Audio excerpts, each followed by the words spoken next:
أشهد أن لا إله إلا الله وحده لا شريك له وأشهد أن محمدا عبده ورسوله أما بعد فأعوذ بالله من الشيطان الرجيم بسم الله الرحمن الرحيم الحمد لله رب العالمين الرحمن الرحيم مالك يوم الدين إياك نعبد وإياك نستعين اهدنا الصراط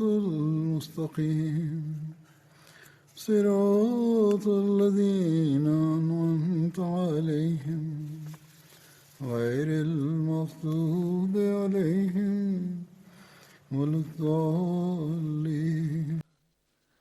ഹസ്രത്ത് ഉസ്മാൻ റളിയല്ലാഹു അൻഹുവിനെ കുറിച്ചുള്ള അനുസ്മരണമാണ് തുടർന്നു വന്നിരുന്നത്.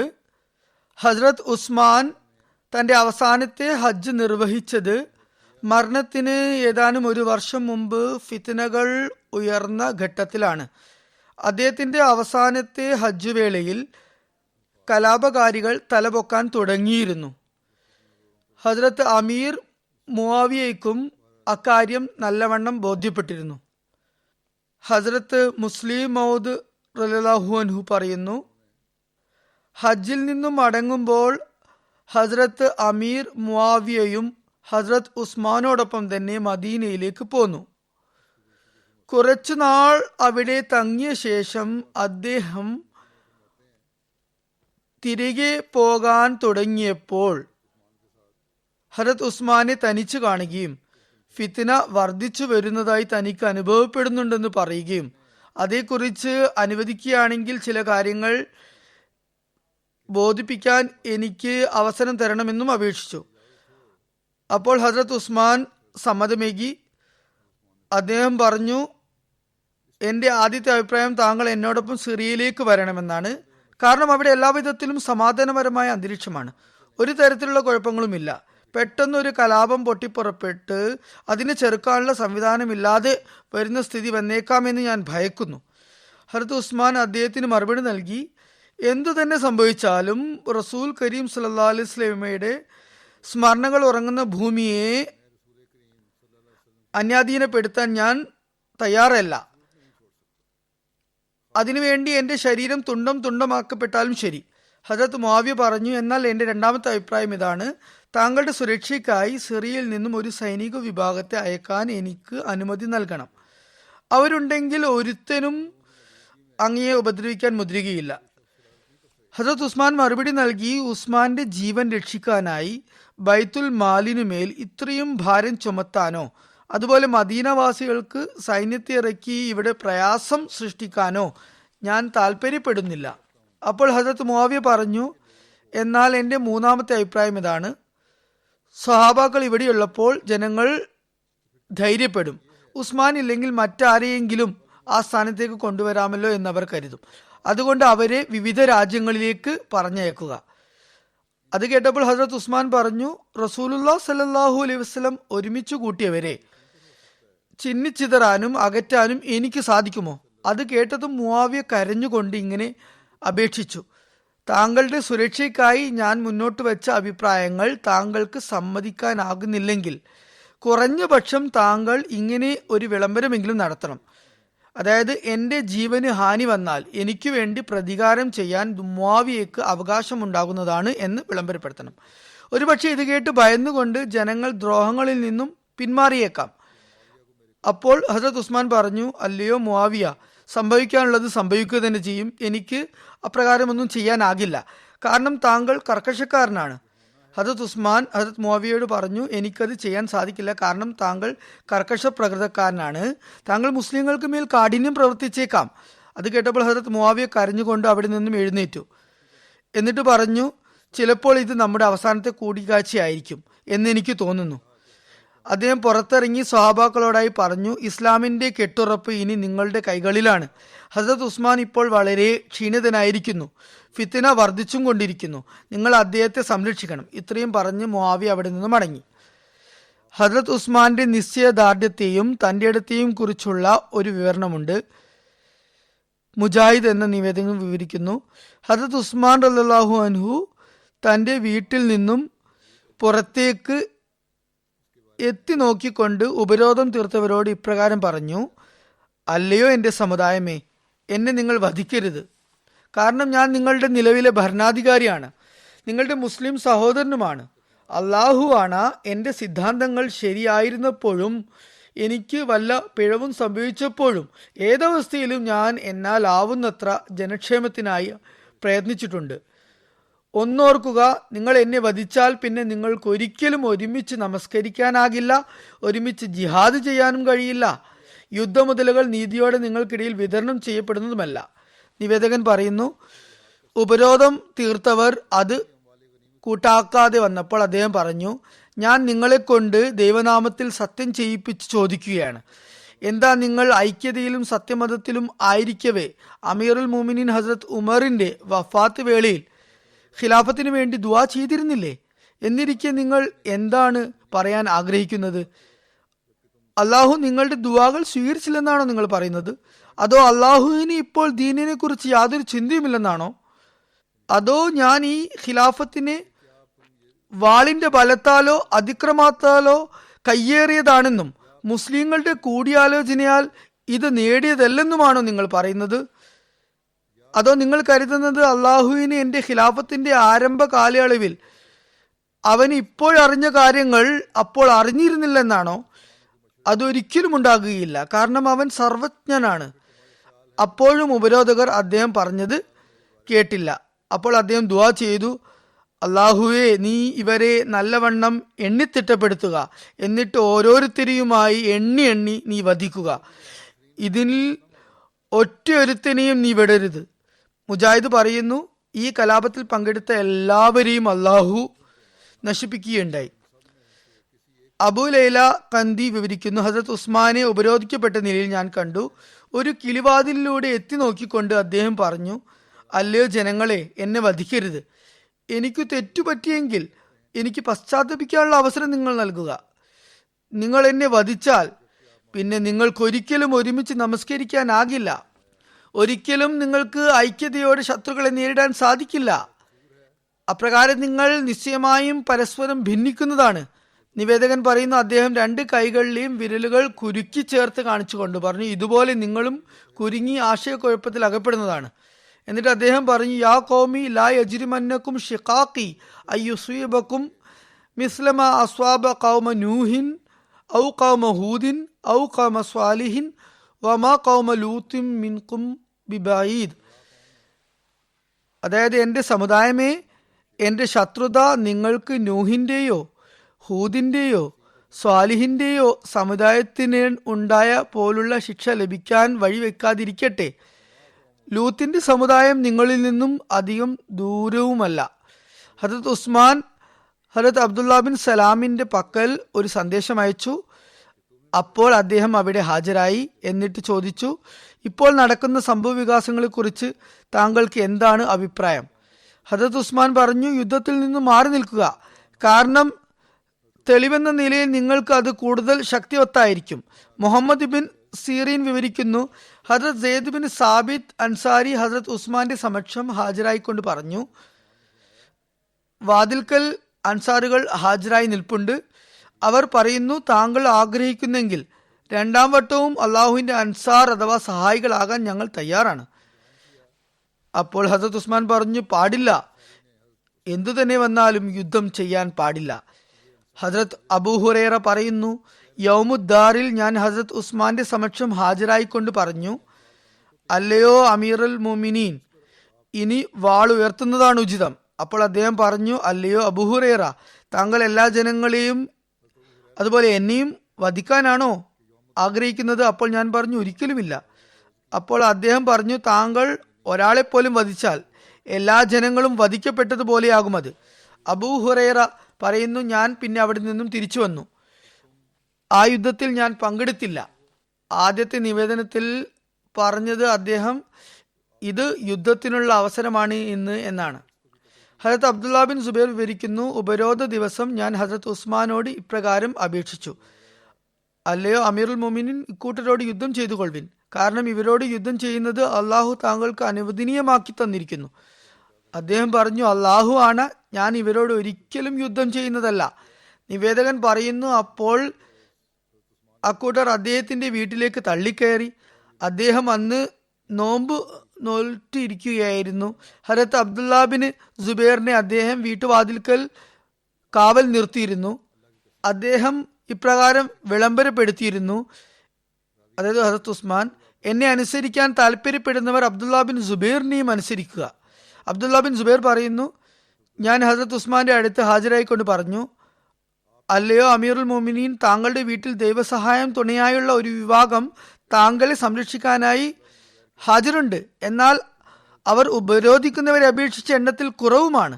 അതുകൊണ്ട് എനിക്ക് കലാപകാരികളുമായി യുദ്ധം ചെയ്യാൻ അനുമതി നൽകിയാലും. അപ്പോൾ അദ്ദേഹം പറഞ്ഞു, ഞാൻ അള്ളാഹുവിൽ സത്യം ചെയ്തു പറയുന്നു, അള്ളാഹുവിന്റെ നാമത്തിൽ താങ്കൾ ഉപദേശിക്കുന്നു, എനിക്ക് വേണ്ടി ഒരാളും സ്വന്തം രക്തം ചിന്തരുത്, എനിക്ക് വേണ്ടി രക്തച്ചൊരിച്ചിലും നടത്തരുത്. ഹസരത്ത് മുസ്ലിമോദ് റളിയല്ലാഹു അൻഹു ഹസരത്ത് ഉസ്മാന്റെ ഷഹാദത്തിന് മുമ്പുണ്ടായ ഫിത്നകളെക്കുറിച്ചും അദ്ദേഹത്തിന്റെ ഷഹാദത്ത് സംഭവത്തെക്കുറിച്ചും വിവരിച്ചുകൊണ്ട് ഇപ്രകാരം എഴുതുന്നു: കലാപകാരികൾക്ക് അപ്പോഴേക്കും ബാഹ്യദൃഷ്ട്യ വിജയം ലഭിച്ചു കഴിഞ്ഞിരുന്നു. അവർ അവസാനത്തെ അടവെന്ന നിലയിൽ ഹസരത്ത് ഉസ്മാന്റെ അടുത്തേക്ക് ഒരാളെ വിട്ടുകൊണ്ട് ഖിലാഫത്ത് നിന്നും സ്വയം ഒഴിയാൻ ആവശ്യമുന്നയിച്ചു. അവർ മനസ്സിലാക്കിയിരുന്നത് അദ്ദേഹം സ്വയം സ്ഥാനഭ്രഷ്ടനായാൽ പിന്നെ മുസ്ലിങ്ങൾക്ക് അവരെ ശിക്ഷിക്കാനുള്ള അവസരം ലഭിക്കില്ല എന്നാണ്. ഹസരത്ത് ഉസ്മാന്റെ അടുത്ത് ദൂതൻ എത്തിയപ്പോൾ അദ്ദേഹം പറഞ്ഞു, ജാഹിലിയ കാലഘട്ടത്തിലും ഞാൻ തിന്മകളിൽ നിന്നും അകന്നു നിന്നിരുന്നു. ഇസ്ലാം സ്വീകരിച്ച ശേഷവും ഞാൻ ഒരു ദൈവകൽപ്പനയും ലംഘിച്ചിട്ടില്ല. പിന്നെ ഞാൻ എന്ത് അപരാധത്തിന്റെ പേരിലാണ് അള്ളാഹു എനിക്ക് നൽകിയ ഈ സ്ഥാനത്തെ ഉപേക്ഷിക്കേണ്ടത്? അള്ളാഹു എന്നെ ധരിപ്പിച്ച ഈ തിരുവസ്ത്രത്തെ ഞാൻ ഒരിക്കലും ഉപേക്ഷിക്കുന്നതല്ല. ആ വ്യക്തി ഇതും കേട്ട് തിരികെ പോയി. എന്നിട്ട് തൻ്റെ കൂട്ടുകാരോട് ഇപ്രകാരം പറഞ്ഞു, അള്ളാഹു ആണ്, നമ്മൾ വലിയ വിപത്തിൽ പെട്ടിരിക്കുകയാണ്. ഉസ്മാനെ വധിക്കാതെ കണ്ട് നമുക്ക് മുസ്ലിങ്ങളുടെ പിടിയിൽ നിന്നും രക്ഷപ്പെടാനാകില്ല. കാരണം അപ്പോൾ ഭരണം അട്ടിമറിയുന്നതാണ്, സംവിധാനം തകിടം മറിയുന്നതാണ്. ചോദിക്കാനും പറയാനും അപ്പോൾ ആരുമുണ്ടാകില്ല. എന്നാൽ അദ്ദേഹത്തെ വധിക്കുന്നതാകട്ടെ ഒരു തരത്തിലും അനുവദനീയവുമല്ല. അതായത് വധം മാത്രമേ ഉള്ളൂ പരിഹാരമായുള്ളത്. എന്നിരുന്നാലും വധിക്കുന്നതിന് അനുവാദവുമില്ല. ആ വ്യക്തിയുടെ വാക്കുകളിൽ നിന്നും അക്കൂട്ടരുടെ അപ്പോഴുണ്ടായിരുന്ന ഭയവിഹ്വലത മാത്രമല്ല സ്ഫുരിക്കുന്നത്, മറിച്ച് ആ സമയം വരെ അവർക്ക് ന്യായീകരിക്കാൻ മാത്രം ഒരു കാര്യവും ഹദരത്ത് ഉസ്മാൻ വകവെച്ചു കൊടുത്തിരുന്നില്ല എന്നതാണ്. മാത്രവുമല്ല, എന്തു തന്നെയായാലും ഹസരത്ത് ഉസ്മാനെ വധിക്കുന്നത് അന്യായമാണെന്ന് അവർ മനസ്സിലാക്കുകയും ചെയ്തിരുന്നു. ഇക്കൂട്ടർ ഹസരത്ത് ഉസ്മാനെ വധിക്കാൻ പദ്ധതി ഇടുകയായിരുന്നപ്പോൾ ഹസരത്ത് അബ്ദുള്ള ബിൻ സലാം അവിടെ വന്നു. അദ്ദേഹം കാഫിർ ആയിരുന്നപ്പോഴും സമൂഹത്തിൽ ആദരണീയനായിരുന്നു. ജൂതന്മാർ അദ്ദേഹത്തെ തങ്ങളുടെ നേതാവും അദ്വിതീയനായ പണ്ഡിതനുമായി കണക്കാക്കിയിരുന്നു. അദ്ദേഹം വാതിൽക്കൽ നിന്നുകൊണ്ട് അക്കൂട്ടരെ ഗുണദോഷിക്കാനും ഹസരത്ത് ഉസ്മാനെ വധിക്കുന്നത് വിളിക്കാനും തുടങ്ങി. എന്നിട്ട് പറഞ്ഞു, അല്ലയോ ജനങ്ങളെ, നിങ്ങൾ സ്വയം തന്നെ തങ്ങൾക്കുമേൽ ദൈവത്തിന്റെ വാൾ ചലിപ്പിക്കരുത്. നിങ്ങൾ വാൾ ചലിപ്പിച്ചാൽ പിന്നെ അത് ഉറയിലിടാനുള്ള അവസരം നിങ്ങൾക്കുണ്ടാകുകയില്ല. മുസ്ലിങ്ങൾക്കിടയിൽ എല്ലായ്പ്പോഴേക്കും വാൾ ചലിച്ചു കൊണ്ടിരിക്കുന്നതാണ്. അതിനുശേഷം മുസ്ലിങ്ങൾക്ക് ഇടയിൽ എപ്പോഴും യുദ്ധവും വഴക്കും തുടരുന്നതാണ്. ബുദ്ധി ഉപയോഗിക്കുക. ഇന്ന് നിങ്ങൾക്ക് മേൽ ചാട്ടാവറടി മാത്രം കൊണ്ടേ ഭരണം ശിക്ഷ നടപ്പാക്കുകയുള്ളൂ. ശരീഅത്ത് വിധി അനുസരിച്ച് സാധാരണഗതിയിൽ ചാട്ടാവാറടി മാത്രമേ ശിക്ഷ ലഭിക്കാറുള്ളൂ. എന്നാൽ ഇന്ന് നിങ്ങൾ ഈ വ്യക്തിയെ, അതായത് ഹസരത്ത് ഉസ്മാനെ വധിക്കുകയാണെങ്കിൽ ഭരണകൂടത്തിന് വാൾ പ്രയോഗം നടത്താതെ നിർവാഹമുണ്ടാകുകയില്ല. അതായത് നിസ്സാരമായ അപരാധങ്ങൾക്ക് പോലും ഇവിടെ വധശിക്ഷ നടപ്പിൽ വരും.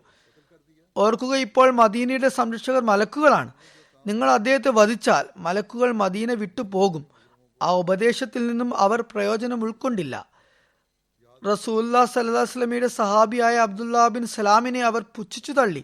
അദ്ദേഹത്തിന്റെ പൂർവ്വമതത്തെ എടുത്ത് പരിഹസിച്ചുകൊണ്ട് പറഞ്ഞു, ജൂത സ്ത്രീയുടെ മകനെ, ഇതുമായി നിനക്കെന്തു ബന്ധം? കഷ്ടം, അബ്ദുള്ള ബിൻ സലാം ഒരു ജൂത സ്ത്രീയുടെ മകനാണെന്ന കാര്യം അവർ ഓർത്തു. എന്നാലും അവർ ബാക്കി കാര്യങ്ങൾ സ്മരിച്ചില്ല.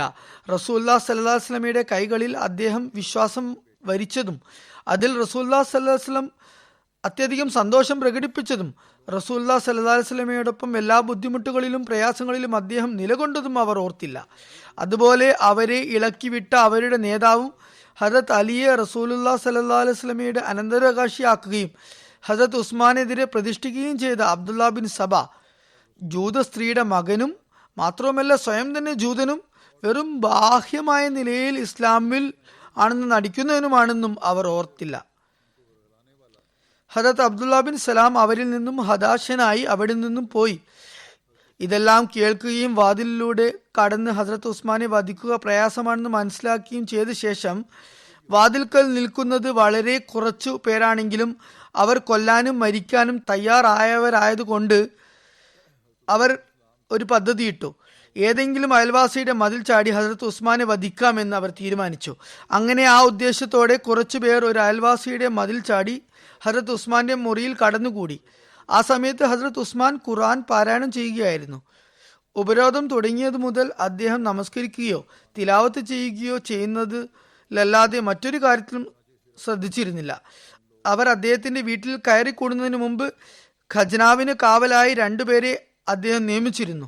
കാരണം അദ്ദേഹം തലേന്ന് രാത്രി ഒരു സ്വപ്ന ദർശനത്തിൽ റസൂലുള്ളാഹി സ്വല്ലല്ലാഹു അലൈഹി വസല്ലമയെ കാണുകയുണ്ടായി. തിരുനബി സല്ലല്ലാഹു അലൈഹി വസല്ലം അദ്ദേഹത്തോട് പറഞ്ഞു, അല്ലയോ ഉസ്മാൻ, ഇന്ന് താങ്കൾക്ക് നമ്മോടൊപ്പം നോമ്പ് തുറക്കാം. ആ സ്വപ്നം കാരണം അദ്ദേഹത്തിന് താൻ ഷഹീദാകുമെന്ന് ഉറപ്പായിരുന്നു. അതുകൊണ്ട് അദ്ദേഹം തന്റെ കടമയായി കണ്ടുകൊണ്ട് ബഹളത്തിനിടയിൽ ആരെങ്കിലും ഖജനാവ് കൊള്ളയടിക്കാതിരിക്കാനായി 2 ആളുകളെ ഖജനാവിന്റെ വാതിൽക്കൽ കാവൽ നിർത്തി. ഇവർ അകത്തു കടന്നതും ഹസ്രത്ത് ഉസ്മാൻ ഖുർആൻ ഓതുന്നതായി കണ്ടു. ആ അക്രമകാരികളിൽ മുഹമ്മദ് ബിൻ അബി ബക്കറും ഉണ്ടായിരുന്നു. അവർക്കുമേൽ തനിക്ക് മേൽക്കോയ്മയുള്ളതിനാൽ ഇത് തന്റെ കർത്തവ്യമായി അയാൾ കണ്ടിരുന്നു. അയാൾ ചിന്തിച്ചിരുന്നത്, ഞാൻ അബൂബക്കറിന്റെ മകനാണ്, അതുകൊണ്ട് എനിക്ക് ശ്രേഷ്ഠതയുണ്ട്. എല്ലാ കാര്യത്തിലും മുമ്പിൽ നിൽക്കേണ്ടത് എൻ്റെ ബാധ്യതയാണ്. അയാൾ മുന്നോട്ട് വന്ന് ഹസ്രത്ത് ഉസ്മാന്റെ താടി പിടിച്ച് ശക്തമായി കുലുക്കി. അയാളുടെ ഈ പ്രവൃത്തിയെക്കുറിച്ച് ഹസ്രത്ത് ഉസ്മാൻ ഇത്ര മാത്രമേ പറഞ്ഞിട്ടുണ്ടായിരുന്നുള്ളൂ, അല്ലയോ എൻ്റെ സഹോദരന്റെ മകനെ, നിന്റെ പിതാവ് അബൂബക്കർ ഇന്ന് ജീവിച്ചിരിപ്പുണ്ടെങ്കിൽ നീ ഇങ്ങനെ ഒരിക്കലും ചെയ്യുമായിരുന്നില്ല. നിനക്കിത് എന്തു പറ്റി? നീ അള്ളാഹുവിന് വേണ്ടിയാണോ എന്നോട് നീരസപ്പെട്ടിരിക്കുന്നത്? അല്ലാതെ വേറെന്തെങ്കിലും നിനക്ക് എന്നോട് ദേഷ്യം ആയിട്ടുണ്ടോ? അള്ളാഹുവിനോടുള്ള കടമകൾ നിർവഹിപ്പിച്ചതിനാലാണോ എന്നോട് നീ കോപിക്കുന്നത്? ഞാൻ പറയുന്നത് അള്ളാഹുവിനോടുള്ള കടമകൾ നിറവേറ്റുക എന്ന് മാത്രമല്ലേ? അപ്പോൾ മുഹമ്മദ് ബിൻ അബി ബക്കർ ലജ്ജിതനായി തിരികെ പോയി. എന്നാൽ മറ്റുള്ളവർ അവിടെ തന്നെ തുടർന്നു. അന്ന് രാത്രി ബസറയിലെ സൈന്യം എത്തുമെന്ന കൃത്യമായ വിവരം അവർക്ക് ലഭിച്ചിരുന്നു. അതുകൊണ്ട് അവരുടെ പക്കൽ അത് അവസാനത്തെ അവസരമായിരുന്നു. ആയതിനാൽ തങ്ങളുടെ പണി പൂർത്തിയാക്കാതെ അവർ തിരിച്ചു പോകില്ലെന്ന് തീരുമാനിച്ചിരുന്നു. അവരിൽ ഒരാൾ മുന്നോട്ട് വന്ന് ഒരു ലോഹദണ്ഡ് കൊണ്ട് ഹസ്രത്ത് ഉസ്മാന്റെ തലയിൽ അടിച്ചു. എന്നിട്ട് ഹസ്രത്ത് ഉസ്മാന്റെ മുമ്പിൽ വീണു കിടന്ന ഖുർആനെ ചവിട്ടിത്തെറിപ്പിച്ചു. ഖുർആൻ ഉരുണ്ടുരുണ്ട് ഹസ്രത്ത് ഉസ്മാന്റെ മുമ്പിൽ ചെന്നെത്തി. അദ്ദേഹത്തിന്റെ തലയിൽ നിന്നും ചോരത്തുള്ളികൾ വാർന്ന് അതിൽ വീണു. ഖുർആനെ അവരെന്ത് അവഹേളിക്കാൻ? അവരുടെ വിശ്വാസത്തിന്റെ യഥാർത്ഥ അവസ്ഥ ഈ സംഭവത്തിലൂടെ വളരെ സ്പഷ്ടമായ നിലയിൽ പുറത്തു വരികയാണ് ഉണ്ടായത്. അദ്ദേഹത്തിന്റെ രക്തത്തുള്ളികൾ പതിച്ച ഖുറാനിക വചനത്തെ ഒരു ശക്തമായ പ്രവചനമുണ്ടായിരുന്നു. അത് കൃത്യസമയത്ത് പ്രതാപത്തോടെ പുലരുകയും ചെയ്തു. അത് സംഭവിച്ചപ്പോൾ ആ രക്തരൂക്ഷിതമായ വാക്കുകളുടെ ബഹിർസ്ഫുരണം കണ്ട മാത്രയിൽ എത്ര കഠോര ഹൃദയമുള്ളവനും ഭയത്താൽ കണ്ണടക്കുകയുണ്ടായി. ആ ആയത്ത് ഇതായിരുന്നു, ഫസയക്ഫീകഹുമുല്ലാ വഹുവ സമീഉൽ അലീം. അള്ളാഹു നിശ്ചയമായും നിനക്ക് വേണ്ടി അവരിൽ നിന്നും പ്രതികാരം എടുക്കുന്നതാണ്. അവൻ നല്ലവണ്ണം കേൾക്കുന്നവനും അറിയുന്നവനുമാണ്. അതിനുശേഷം സൂദാൻ എന്നു പേരുള്ള ഒരാൾ മുന്നോട്ട് വന്ന് അദ്ദേഹത്തിനു മേൽ വാൾ പ്രയോഗിക്കാൻ നോക്കി. ആദ്യത്തെ വെട്ടിൽ അദ്ദേഹം തന്റെ കൈകൊണ്ട് തടഞ്ഞ കാരണത്താൽ അദ്ദേഹത്തിന്റെ കൈ ഖണ്ഡിക്കപ്പെട്ടു. അപ്പോൾ അദ്ദേഹം പറഞ്ഞു, അള്ളാഹു ആണ്, ഇത് ഏറ്റവും ആദ്യം ഖുർആൻ എഴുതിയ കൈയാണ്. അതിനുശേഷം രണ്ടാമതും അയാൾ വാൾ വീശി. അദ്ദേഹത്തെ വധിക്കാൻ നോക്കിയപ്പോൾ അദ്ദേഹത്തിന്റെ ഭാര്യ നായില അവിടെ അദ്ദേഹത്തിന് മുന്നിൽ വന്ന് നിന്നു. എന്നാൽ ആ ദുർഭകൻ ഒരു സ്ത്രീക്കുമേൽ പോലും ആക്രമണം നടത്തുന്നതിൽ നിന്നും പിന്മാറിയില്ല. ആ വെട്ടിൽ അദ്ദേഹത്തിന്റെ ഭാര്യയുടെ വിരലുകൾ അറ്റുവീണു. അയാൾ വീണ്ടും ഹസ്രത്ത് ഉസ്മാനെ വെട്ടി സാരമായ പരിക്കുകൾ ഏൽപ്പിച്ചു. തുടർന്ന് ആ ദുർഭകൻ കരുതി ചിലപ്പോൾ ഇദ്ദേഹത്തിന്റെ ജീവൻ വെടിഞ്ഞു കാണില്ല, ഇദ്ദേഹം രക്ഷപ്പെടാൻ സാധ്യതയുണ്ട്. എന്നാൽ ആ സമയത്ത് പരിക്കിന്റെ തീവ്രതയാൽ അദ്ദേഹത്തിന് ബോധക്ഷയമുണ്ടായി. വേദനയുടെ കാഠിന്യത്താൽ അദ്ദേഹം വിറകൊള്ളുകയായിരുന്നു. അയാൾ അദ്ദേഹത്തിന്റെ കഴുത്ത് പിടിച്ച് ശ്വാസം മുട്ടിക്കാൻ തുടങ്ങി. അങ്ങനെ അദ്ദേഹത്തിന്റെ പ്രാണൻ ശരീരം വെടിഞ്ഞ് റസൂലുള്ളാഹി സ്വല്ലല്ലാഹു അലൈഹി വസല്ലമയുടെ ഭക്ഷണ സൽക്കാരത്തിന് ലബ്ബൈക് പറഞ്ഞുകൊണ്ട് പരലോകത്തേക്ക് പറന്നുയരുന്നത് വരെ അയാൾ കഴുത്ത് പിടിച്ചു ഞെരിച്ചു കൊണ്ടേയിരുന്നു. ഇന്നാ ലില്ലാഹി വ ഇന്നാ ഇലൈഹി റാജിഊൻ. ആ ഭീകര ദൃശ്യം കണ്ട് ആദ്യം ഹസ്രത്ത് ഉസ്മാന്റെ ഭാര്യയ്ക്ക് ശബ്ദിക്കാൻ സാധിച്ചിരുന്നില്ല. അവസാനം അവർ എങ്ങനെയെങ്കിലും ശബ്ദം വയ്ക്കുകയും വാതിൽക്കൽ ഉണ്ടായവർ അകത്തേക്ക് ഓടി വരികയും ചെയ്തു. എന്നാൽ ഇനി സഹായിക്കുന്നത് വ്യർത്ഥമായിരുന്നു. നടക്കാനുള്ളത് നടന്നു കഴിഞ്ഞിരുന്നു. ഹസ്രത്ത് ഉസ്മാൻ സ്വതന്ത്രനാക്കിയ ഒരടിമ സുൽത്താന്റെ കൈകളിൽ രക്തപങ്കിലമായ വാൾ, ഹസ്രത്ത് ഉസ്മാനെ വധിച്ച വാൾ കണ്ടപ്പോൾ സഹിക്കവയ്യാതെ തന്റെ വാൾ കൊണ്ട് അയാളുടെ ശിരച്ഛേദം നടത്തി. അപ്പോൾ അയാളുടെ കൂട്ടുകാർ അദ്ദേഹത്തെയും വധിച്ചു. ഇസ്ലാമിക സാമ്രാജ്യത്തിലെ ഖലീഫയുടെ സിംഹാസനം കാലിയായിരുന്നതിനാൽ മദീനവാസികൾ ഇനി എന്തെങ്കിലും ചെയ്യുന്നത് വ്യർത്ഥമാണെന്ന് മനസ്സിലാക്കി. അങ്ങനെ എല്ലാവരും തങ്ങളുടെ വീടുകളിലേക്ക് തിരികെ പോയി. അക്കൂട്ടർ ഹസ്രത്ത് ഉസ്മാനെ വധിച്ചിട്ടും അവിടെ ആക്രമണങ്ങൾ നിർത്തിയില്ല. ഹസ്രത്ത് ഉസ്മാന്റെ ഭാര്യ അവിടെ നിന്നും മാറി നിൽക്കാം എന്ന് കരുതി തിരികെ പോകുമ്പോൾ അക്കൂട്ടരിൽ ഒരു ദുർഭകൻ അവരെക്കുറിച്ച് അങ്ങേയറ്റം വൃത്തികെട്ട വാക്കുകൾ പറഞ്ഞു. ഏതൊരു മദാനുയായിയും ലജ്ജ ഉളവൾ ആക്കുന്ന വിധത്തിലുള്ള സംഭാഷണമായിരുന്നു അത്. അക്കാര്യം വിശ്വസിക്കുന്നതിന് പോലും ഒരാൾക്ക് പ്രയാസം അനുഭവപ്പെടും. റസൂലുള്ളാഹി സ്വല്ലല്ലാഹു അലൈഹി വസല്ലമയുടെ ആദ്യകാലത്തെ സ്വഹാബിയും ജാമാതാവും എല്ലാ ഇസ്ലാമിക രാഷ്ട്രങ്ങളുടെയും ചക്രവർത്തിയും കാലത്തിന്റെ ഖലീഫയും ആയ ഉസ്മാനെ വധിച്ച ഉടൻ തന്നെ ഇത്രയും വൃത്തിഹീനമായ ചിന്തകളാണ് ഇവർ പ്രകടിപ്പിച്ചിരുന്നത്. എന്നാൽ അവർ എത്രത്തോളം ലജ്ജ വെടിഞ്ഞിരുന്നു എന്നാൽ ഏതു തരത്തിലുള്ള ദുഷ്കൃത്യങ്ങളും അവർ കാണിക്കാൻ മടിച്ചിരുന്നില്ല. അവർ ഏതെങ്കിലും സതുദ്ദേശത്തോടെ ആയിരുന്നില്ല ഇറങ്ങി പുറപ്പെട്ടത്. അവരുടേത് സജ്ജനങ്ങളുടെ സംഘവുമായിരുന്നില്ല. അവരിൽ ചിലർ അബ്ദുല്ലാ ബിൻ സബാ യഹൂദിയുടെ വലയിൽപ്പെട്ടവരും അയാളുടെ അതിവിചിത്ര ഇസ്ലാമിക വിരുദ്ധ അധ്യാപനങ്ങളെ പുകഴ്ത്തുന്നവരുമായിരുന്നു. അതിരുവിട്ട സോഷ്യലിസത്തിന്റെ അതിലുമുപരിയായി ബോൾഷവിസത്തിന്റെ വക്താക്കളായിരുന്നു അവർ. ചിലർ അവരിൽ ശിക്ഷിക്കപ്പെട്ട അപരാധികളായിരുന്നു. തങ്ങളുടെ ദീർഘകാലത്തെ അമർഷം പ്രകടിപ്പിക്കാൻ കാത്തിരുന്നവരായിരുന്നു. ചിലർ കൊള്ളക്കാരും പിടിച്ചുപറിക്കാരുമായിരുന്നു. അവർ ആ കലാപത്തിനു ശേഷം തങ്ങൾക്ക് നേട്ടമുണ്ടാകുമെന്ന് പ്രതീക്ഷിച്ചിരിക്കുന്നവരായിരുന്നു. അതുകൊണ്ട് അവരുടെ നിർലജ്ജത ആരെയും അമ്പരിപ്പിക്കുന്നതല്ല. അവർ ഇത്തരം ദുശ്ചെയ്തികൾ ചെയ്തില്ലെങ്കിലേ അതിശയമുള്ളൂ. ഇക്കൂട്ടർ കൊള്ളയടിക്കുമ്പോൾ ഹസ്രത്ത് ഉസ്മാന്റെ വീട്ടുകാരുടെ നിലവിളി കേട്ട് സഹിക്കവയ്യാതെ അവിടെയുണ്ടായിരുന്ന മറ്റൊരു സ്വതന്ത്രനായ അടിമ ആദ്യത്തെ അടിമയെ വധിച്ച വ്യക്തിയെ സുൽത്താനെ വെട്ടിക്കൊന്നു. അപ്പോൾ അക്കൂട്ടർ അദ്ദേഹത്തെയും വധിച്ചു. സ്ത്രീകളുടെ ദേഹത്തു നിന്നും ആഭരണങ്ങളും അവർ ഊരിവാങ്ങി അട്ടഹസിച്ചുകൊണ്ട് ആ വീട്ടിൽ നിന്നും പുറത്തിറങ്ങി. ആ കൊലപാതകികളുടെ ദുർവ്യവഹാരത്തെക്കുറിച്ച് ഹസ്രത്ത് മുസ്ലിം മൗദ് ഒരിടത്ത് ഇപ്രകാരം വിവരിക്കുന്നു. ഇവർ ഹസ്രത്ത് ഉസ്മാനെ വധിച്ചപ്പോൾ അദ്ദേഹം ചോരയിൽ കുതിർന്ന് പിടക്കുമ്പോൾ ആ കൊലപാതകി അദ്ദേഹത്തിന്റെ ഭാര്യയുടെ ശരീരത്തെക്കുറിച്ച് വൃത്തികേട് പറയുകയായിരുന്നു.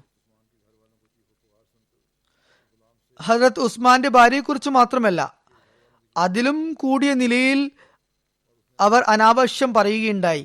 അവർ ഹസ്രത്ത് ആയിഷയെക്കുറിച്ച് അനാവശ്യം പറഞ്ഞു. ഹസ്രത്ത് മുസ്ലിം മൗദ് പറയുന്നു, ഇക്കാര്യങ്ങൾ കേൾക്കുമ്പോൾ ഞാൻ കരുതുന്നത് എനിക്ക് അള്ളാഹു ഒരു മഹത്തായ പദവിയാണ് നൽകിയിട്ടുള്ളത്. ഞാൻ അതിൽ അഭിമാനിക്കുന്നുമുണ്ട് എന്നത് ശരി തന്നെ. എന്നാൽ എൻ്റെ ഹൃദയാഭിലാഷം ഞാൻ ഇപ്പോഴല്ല അക്കാലത്താണ് ഉണ്ടാകേണ്ടത് എന്നാണ്. ഞാൻ അവരെ അവിടെ തുണ്ടം തുണ്ടമാക്കിയേനെ. അവർ അനാവശ്യത്തിൽ അതിരുകടക്കുകയുണ്ടായി. ഞാൻ പറഞ്ഞതുപോലെ അവർ ഹദ്രത്ത് ആയിഷ റളിയല്ലാഹുവിനെ അവഹേളിക്കുകയും പർദ്ദ നീക്കി ഇവൾ യുവതിയാണല്ലോ എന്ന് പറയുകയും ചെയ്യുകയുണ്ടായി. ഹദ്രത്ത് ആയിഷയെക്കുറിച്ച് പോലും നിന്ദാവാക്കുകൾ പറയുന്നതിൽ നിന്നും അവർ വിട്ടുനിന്നില്ല.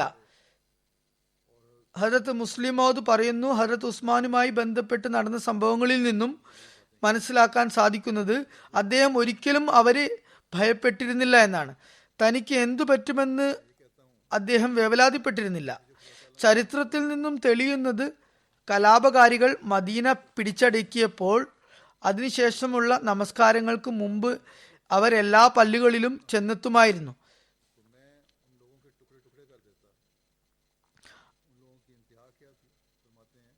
മദീനാവാസികൾ ഒരുമിച്ചുകൂടി തങ്ങളെ നേരിടാതിരിക്കാൻ വേണ്ടി അവരെ പരസ്പരം അകറ്റി നിർത്തുമായിരുന്നു.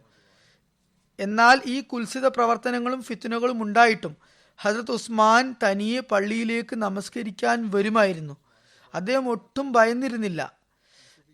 ജനങ്ങൾ അദ്ദേഹത്തെ അതിൽ നിന്നും വിലക്കുന്നതുവരെ അദ്ദേഹം തുടർച്ചയായി പള്ളിയിലേക്ക് പോയിരുന്നു. ഫിത്ന ഒരുപാട് രൂക്ഷമാകുകയും ഹസ്രത്ത് ഉസ്മാന്റെ വീട് കലാപകാരികൾ ആക്രമിക്കുകയും ചെയ്തപ്പോൾ അദ്ദേഹം സഹാബാക്കളോട് വീട്ടിന് കാവൽ നിൽക്കാൻ പറയുന്നതിന് പകരം ദൈവത്തെ തൊട്ട് സത്യം ചെയ്തുകൊണ്ട് പറഞ്ഞിരുന്നത്, നിങ്ങൾ എന്നെ രക്ഷിക്കാനായി സ്വന്തം ജീവൻ അപായത്തിലാക്കരുത് എന്നായിരുന്നു. സ്വന്തം വീടുകളിലേക്ക് മടങ്ങിപ്പോകണമെന്നായിരുന്നു. ഇതിൽ നിന്നും തെളിയുന്നത് ഹസ്രത്ത് ഉസ്മാന് ഷഹാദത്ത് വരിക്കുന്നതിൽ ഭയം ലേശം പോലും ഉണ്ടായിരുന്നില്ലെന്നാണ്.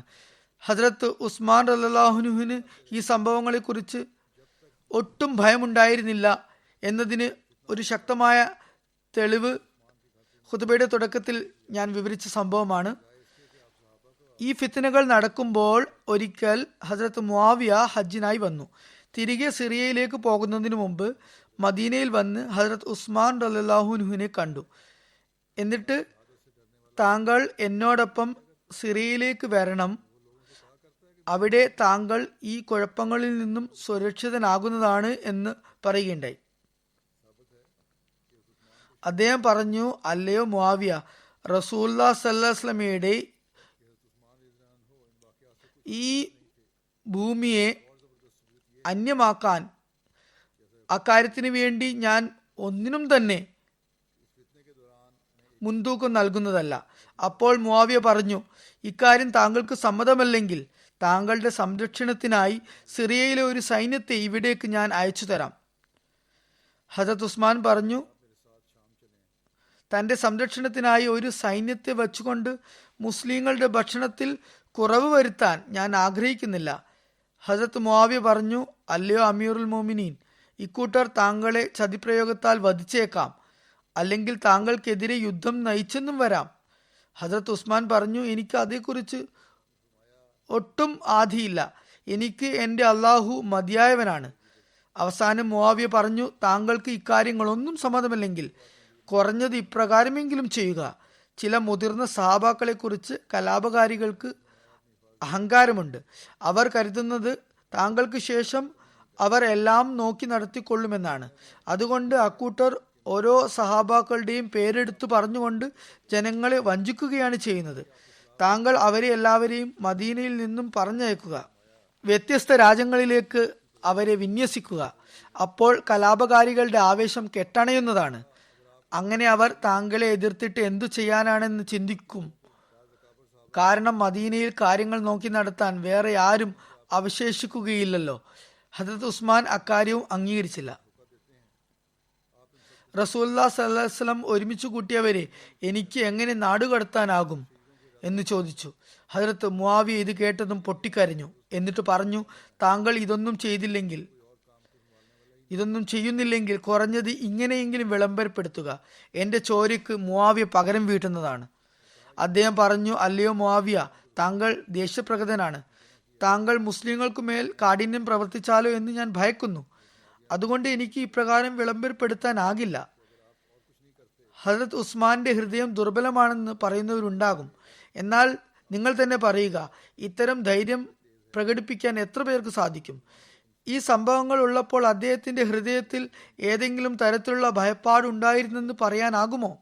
ഭയമുണ്ടായിരുന്നെങ്കിൽ അദ്ദേഹം പറയേണ്ടിയിരുന്നത്, താങ്കൾ ഒരു സൈന്യത്തെ എൻ്റെ സുരക്ഷയ്ക്കായി ഇവിടേക്ക് അയക്കുക, അവർക്ക് ശമ്പളത്തിനുള്ള സംവിധാനം ഞാൻ ഒരുക്കും എന്നായിരുന്നല്ലോ.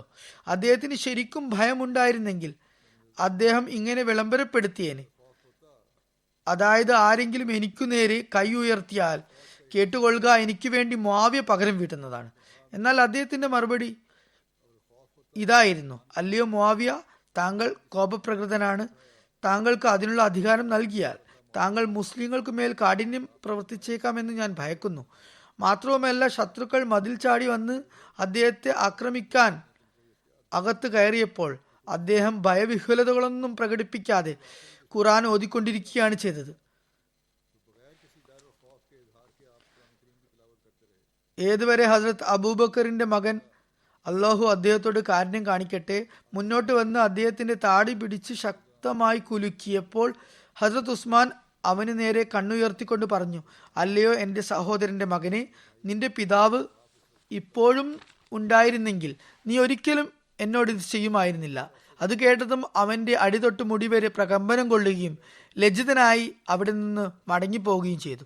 തുടർന്ന് മറ്റൊരു വ്യക്തി മുന്നോട്ട് വന്ന് ഞാൻ പറഞ്ഞതുപോലെ ഒരു ലോഹദണ്ഡ് കൊണ്ട് ഹസ്രത്ത് ഉസ്മാന്റെ തലയ്ക്കുമേൽ മർദ്ദിച്ചു.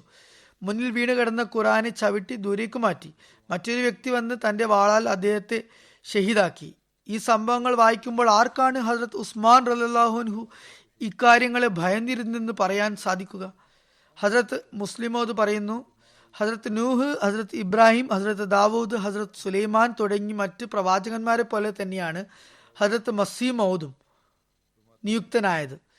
മുൻ പ്രവാചകന്മാർക്കു ശേഷം ഖിലാഫത്ത് പരമ്പര ഉണ്ടായതുപോലെ അദ്ദേഹത്തിന് ശേഷവും ഖിലാഫത്ത് പരമ്പര തുടങ്ങുകയുണ്ടായി. നാം ബുദ്ധിപൂർവം നോക്കുകയും അതിന്റെ യാഥാർത്ഥ്യം മനസ്സിലാക്കാൻ ശ്രമിക്കുകയും ചെയ്യുകയാണെങ്കിൽ ഖിലാഫത്ത് ഒരു മഹത്തായ പ്രസ്ഥാനമാണെന്ന് നമുക്ക് മനസ്സിലാക്കാൻ സാധിക്കും. എനിക്ക് പറയാനുള്ളത്, ഇതിന്റെ സ്ഥാപനത്തിനായി 10,000 തലമുറകൾ ത്യാഗം ചെയ്യേണ്ടി വന്നാലും അവയ്ക്കൊന്നും ഇതിനു മുമ്പാകെ വിലയുണ്ടാകില്ല എന്നതാണ്. എനിക്ക് മറ്റുള്ളവരെ കുറിച്ചൊന്നും അറിയില്ലെങ്കിലും റസൂലുള്ളാഹി സ്വല്ലല്ലാഹു അലൈഹി വസല്ലമയുടെ കാലത്തെ ചരിത്രം വായിച്ച ശേഷം ഞാൻ ഹസ്രത്ത് ഉസ്മാനു മേലുണ്ടായ പീഡനങ്ങളെക്കുറിച്ച് ചിന്തിക്കുമ്പോൾ, അതോടൊപ്പം മറ്റൊരു വശത്ത് റസൂലുള്ളാഹി സ്വല്ലല്ലാഹു അലൈഹി വസല്ലം ആഗതനായപ്പോൾ അദ്ദേഹത്തിൽ ഉടലെടുത്ത പ്രകാശവും ആത്മീയതയും വിലയിരുത്തുമ്പോൾ ഞാൻ പറയുന്നു, എനിക്ക് ഉണ്ടാകാനിരിക്കുന്ന 10,000 ഭാവി പരമ്പരകളെയെല്ലാം ഒരുമിച്ച് കൂട്ടി ആ ഫിത്ന ഇല്ലാതാക്കാനായി ത്യജിക്കേണ്ടി വന്നാലും അതെല്ലാം പേൻ കൊടുത്ത് ആന വാങ്ങുന്നതിന് സമമാണെന്ന് ആണ് ഞാൻ കരുതുകയുള്ളൂ. അതായത്, പേൻ എന്ന വളരെ നിസ്സാരമായ ജീവിയെ കൊടുത്തിട്ട് അതിനു പകരമായി ആനയെ വാങ്ങുന്ന കച്ചവടത്തിന് തുല്യമാണത്. അതിലും തുച്ഛമായ കച്ചവടമാണത്. സത്യത്തിൽ നമുക്ക് ഏതൊരു വസ്തുവിൻ്റെയും വില പിന്നീടാണ് മനസ്സിലാക്കുക. അതായത്, ഇതിൻ്റെ ശരിയായ വില ഇതായിരുന്നു എന്ന് പിന്നീടാണ് ബോധ്യപ്പെടുക. ഹസ്രത്ത് ഉസ്മാന്റെ ഷഹാദത്തിന് ശേഷമാണ് ഖിലാഫത്തിന്റെ പ്രാധാന്യം എന്താണെന്ന് നമുക്ക് മനസ്സിലാകുന്നത്. ഹസ്രത്ത് മുസ്ലിം മൗദ് വിവരിക്കുന്നു, ഹസ്രത്ത് ഉമറിന് ശേഷം എല്ലാ സഹാബാക്കളുടെയും റളിയല്ലാഹു അൻഹും കണ്ണുകൾ ഖിലാഫത്ത് സ്ഥാനത്തിൽ അവരോധിതനാകുന്നതിന് ഹസ്രത്ത് ഉസ്മാനിലേക്കാണ് തിരിഞ്ഞിരുന്നത്. മുതിർന്ന സഹാബാക്കളുടെ അഭിപ്രായത്താൽ അദ്ദേഹം ഇതിനായി തെരഞ്ഞെടുക്കപ്പെട്ടു. അദ്ദേഹം റസൂൽ കരീം സല്ലല്ലാഹു അലൈഹി വസല്ലമിന്റെ ജാമാതാവായിരുന്നു. ഒന്നിനു ശേഷം മറ്റൊന്നായി റസൂലുള്ളാഹി സ്വല്ലല്ലാഹു അലൈഹി വസല്ലമിന്റെ 2 പെൺമക്കളെ അദ്ദേഹം വിവാഹവും ചെയ്തു. റസൂലുള്ളാഹി സ്വല്ലല്ലാഹു അലൈഹി വസല്ലമയുടെ 2ാമത്തെ മകളും മരണപ്പെട്ടപ്പോൾ തിരുനബി സല്ലല്ലാഹു അലൈഹി വസല്ലം പറഞ്ഞു, എനിക്ക് വേറെയും മകൾ ഉണ്ടായിരുന്നെങ്കിൽ ഞാൻ അവളെയും ഹസ്രത്ത് ഉസ്മാന് വിവാഹം ചെയ്തു കൊടുത്തേനെ. റസൂലുള്ളാഹി സ്വല്ലല്ലാഹു അലൈഹി വസല്ലമയുടെ ദൃഷ്ടിയിൽ അദ്ദേഹത്തിന് സവിശേഷ സ്ഥാന മഹാത്മ്യങ്ങൾ ഉണ്ടായിരുന്നെന്ന് ഇതിൽ നിന്ന് മനസ്സിലാക്കാം. അദ്ദേഹം മക്കാവാസികളുടെ ദൃഷ്ടിയിലും വളരെ സവിശേഷതകളുള്ള വ്യക്തിയായിരുന്നു. അപ്പോൾ അറബ് രാജ്യത്തിന്റെ സ്ഥിതികളനുസരിച്ച് അദ്ദേഹം ധനാഢ്യനായിരുന്നു. ഹസ്രത്ത് അബൂബക്കർ സിദ്ദീഖ് റളിയല്ലാഹു അൻഹു ഇസ്ലാം സ്വീകരിച്ച ശേഷം ഇസ്ലാമിലേക്ക് തബ്ലീഗ് ചെയ്യാനായി പ്രത്യേകം തെരഞ്ഞെടുത്ത വ്യക്തികളിൽ ഒരാൾ ഹസരത്ത് ഉസ്മാനുമായിരുന്നു. ഹസരത്ത് അബൂബക്കർ അദ്ദേഹത്തെക്കുറിച്ച് ധരിച്ചിരുന്നത് തെറ്റിയുമില്ല. കുറച്ചു നാൾ തബ്ലീഗിന് ശേഷം ഹസരത്ത് ഉസ്മാൻ ഇസ്ലാം സ്വീകരിക്കുകയുണ്ടായി. അപ്രകാരം അസാബിക്കൂൻ അൽ അവ്വലൂൻ അഥവാ ഇസ്ലാമിൽ പ്രവേശിച്ച പ്രഥമഗണത്തിൽ അദ്ദേഹവും ഉൾപ്പെട്ടു. അവരെക്കുറിച്ച് വിശുദ്ധ ഖുറാനിൽ അസൂയാവഹമായ നിലയിൽ പ്രതിപാദനമുണ്ട്. അറേബ്യയിൽ അദ്ദേഹത്തിന് എത്രത്തോളം ബഹുമാനാദരങ്ങൾ ലഭിച്ചിരുന്നു എന്ന് ഈ സംഭവത്തിൽ നിന്ന് മനസ്സിലാക്കാം. റസൂലുള്ളാഹി സ്വല്ലല്ലാഹു അലൈഹി വസല്ലം ഒരു സ്വപ്നദർശനത്തിന്റെ അടിസ്ഥാനത്തിൽ മക്കയിൽ വരികയുണ്ടായി. എന്നാൽ മക്കക്കാർ ശത്രുതയാൽ അന്ധരായിക്കൊണ്ട് അദ്ദേഹത്തിന് ഉംറ ചെയ്യാനുള്ള അനുമതി നൽകിയില്ല. മക്കക്കാരോട് ഇക്കാര്യത്തെക്കുറിച്ച് സംസാരിക്കാനായി ഏതെങ്കിലും സവിശേഷ വ്യക്തിയും വിശ്വസ്തനുമായ ഒരാളെ അയക്കണമെന്ന് റസൂലുള്ളാഹി സ്വല്ലല്ലാഹു അലൈഹി വസല്ലം നിർദ്ദേശിക്കുകയുണ്ടായി. ഹസരത്ത് ഉമറിനെ ഇക്കാര്യത്തിനായി തെരഞ്ഞെടുക്കുകയും ചെയ്തു. അപ്പോൾ ഹസരത്ത് ഉമർ പറഞ്ഞു, അല്ലയോ റസൂലല്ലാഹ്, ഞാൻ പോകാൻ തയ്യാറാണ്. എന്നാൽ മക്കക്കാരോട് ഇക്കാര്യത്തിൽ സംസാരിക്കാൻ പ്രാപ്തനായ വ്യക്തി ഹസരത്ത് ഉസ്മാനാണ്. കാരണം ജനങ്ങളുടെ കണ്ണിൽ അദ്ദേഹത്തിന് പ്രത്യേക ബഹുമാനമുണ്ട്. ഹസരത്ത് ഉസ്മാനിലുള്ളത്ര മറ്റൊരാളെ അയച്ചാൽ ഇക്കാര്യത്തിൽ വിജയസാധ്യത ഉണ്ടാകുകയില്ല. അദ്ദേഹം പറഞ്ഞത് ശരിയാണെന്ന് റസൂലുള്ളാഹി സ്വല്ലല്ലാഹു അലൈഹി വസല്ലമയ്ക്കും തോന്നി. അങ്ങനെ ഹസരത്ത് ഉസ്മാനെ തന്നെ അക്കാര്യത്തിനായി അയച്ചു. ഈ സംഭവം വിളിച്ചോതുന്നത് ഹസരത്ത് ഉസ്മാൻ കാഫിര്യങ്ങളുടെ കണ്ണിലും പ്രത്യേകം ആദരണീയനായിരുന്നു എന്നാണ്. റസൂലുള്ളാഹി സ്വല്ലല്ലാഹു അലൈഹി വസല്ലം അദ്ദേഹത്തെ വളരെയധികം ബഹുമാനിച്ചിരുന്നു. ഒരിക്കൽ തിരുനബി സല്ലല്ലാഹു അലൈഹി വസല്ലം ശയിക്കുകയായിരുന്നു. ഹസരത്ത് അബൂബക്കർ റളിയല്ലാഹു അൻഹു അവിടെ വന്നു. തിരുനബി സല്ലല്ലാഹു അലൈഹി വസല്ലം കിടക്കുന്നത് തുടർന്നു. പിന്നീട് ഹസരത്ത് ഉമർ റളിയല്ലാഹു അൻഹു വന്നു. അപ്പോഴും തിരുനബി സല്ലല്ലാഹു അലൈഹി വസല്ലം അവിടെ കിടക്കുക തന്നെ ചെയ്തു. തുടർന്ന് ഹസരത്ത് ഉസ്മാൻ റളിയല്ലാഹു അൻഹു ആഗതനായി. അപ്പോൾ പെട്ടെന്ന് തന്നെ റസൂലുള്ളാഹി സ്വല്ലല്ലാഹു അലൈഹി വസല്ലം തന്റെ വസ്ത്രങ്ങളൊക്കെ ഒരുമിച്ച് കൂട്ടി ശരിയാക്കി. എന്നിട്ട് പറഞ്ഞു, ഹസരത്ത് ഉസ്മാൻ വളരെ ലജ്ജയുള്ള പ്രകൃതക്കാരനാണ്. അതുകൊണ്ട് ഞാൻ അദ്ദേഹത്തെ മാനിച്ചുകൊണ്ടാണ് ഇങ്ങനെ ചെയ്യുന്നത്. ഇസ്ലാം സ്വീകരിക്കുന്നതിന് മുമ്പും മദ്യം തൊടാത്ത വളരെ ചുരുക്കം പേരിൽ ഹസരത്ത് ഉസ്മാനും ഉണ്ടായിരുന്നു. അദ്ദേഹം വ്യഭിചാരത്തിന്റെ പരിസരത്തേക്കു തന്നെ പോയിരുന്നില്ല. അറേബ്യയിൽ മദ്യപാനം അന്തസ്സും വ്യഭിചാരം ദിനചര്യയുമായി കണക്കാക്കപ്പെട്ടിരുന്നു. ഈ പറഞ്ഞ സവിശേഷതകൾ ഇസ്ലാമിന്റെ ആഗമനത്തിന് മുമ്പ് വളരെ ചുരുക്കം പേരിൽ മാത്രമേ ഉണ്ടായിരുന്നുള്ളൂ. ചുരുക്കത്തിൽ അദ്ദേഹം ഒരു സാധാരണ വ്യക്തിയായിരുന്നില്ല. അദ്ദേഹത്തിന്റെ സ്വഭാവങ്ങൾ വളരെ ഉത്കൃഷ്ടമായിരുന്നു. ഭൗതിക ഐശ്വര്യങ്ങളുടെ കാര്യത്തിലും അദ്ദേഹത്തിന് സവിശേഷ സ്ഥാനമായിരുന്നു. ഇസ്ലാമിലും ആദ്യ ഗണത്തിലുള്ള വ്യക്തിയായിരുന്നു അദ്ദേഹം. റസൂലുള്ളാഹി സ്വല്ലല്ലാഹു അലൈഹി വസല്ലം അദ്ദേഹത്തിൽ അങ്ങേയറ്റം പ്രസന്നനായിരുന്നു.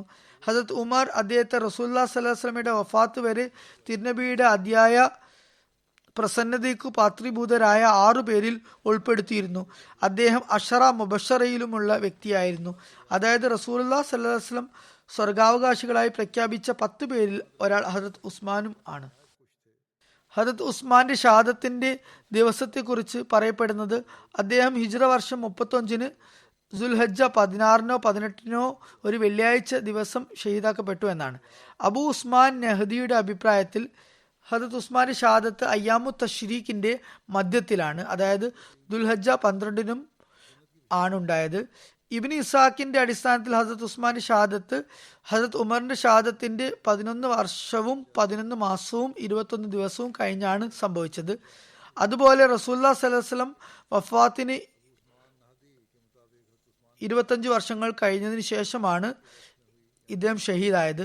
മറ്റൊരു നിവേദനത്തിൽ അബ്ദുല്ലാ ബിൻ അംർ ബിൻ ഉസ്മാൻ വിവരിക്കുന്നു, ഹസരത്ത് ഉസ്മാൻ 82-ാം വയസ്സിൽ ദുൽഹജ്ജ 18 ഹിജ്റ 36 വെള്ളിയാഴ്ച അസറിന് ശേഷമാണ് ഷഹാദത്ത് വരിച്ചത്. അദ്ദേഹം ഷഹാദത്ത് ദിവസം നോമ്പെടുത്തിരുന്നു. അബൂ മഅ്ശറിന്റെ കണക്കുപ്രകാരം ഷഹാദത്ത് സംഭവിക്കുമ്പോൾ അദ്ദേഹത്തിന്റെ പ്രായം 75 വയസ്സായിരുന്നു. ഹസ്രത്ത് ഉസ്മാന്റെ ജനാസയെ കുറിച്ച് വിവരിക്കുന്നു. നിയാസ് ബിൻ മുക്കറം പറയുന്നു, ശനിയാഴ്ച രാത്രി മഗ്രിബ് ഇശായുടെ ഇടയിൽ ഹസ്രത്ത് ഉസ്മാന്റെ മൃതശരീരത്തെ ഞങ്ങൾ 4 പേർ ചുമലിലേറ്റി. അതായത് ഞാനും ജുബൈർ ബിൻ മുത്അമും ഹക്കീം ബിൻ ഹിസാമും അബൂ ജഹം ബിൻ ഹുസൈഫയും. ഹസ്രത്ത് ജുബൈർ ബിൻ മുത്താം അദ്ദേഹത്തിന്റെ ജനാസ നമസ്കരിപ്പിച്ചു. മുആവിയ ഇക്കാര്യം സാക്ഷ്യപ്പെടുത്തിയിട്ടുണ്ട്. ഈ 4 പേരുമാണ് അദ്ദേഹത്തിന്റെ ഖബറിൽ ഇറങ്ങിയത്.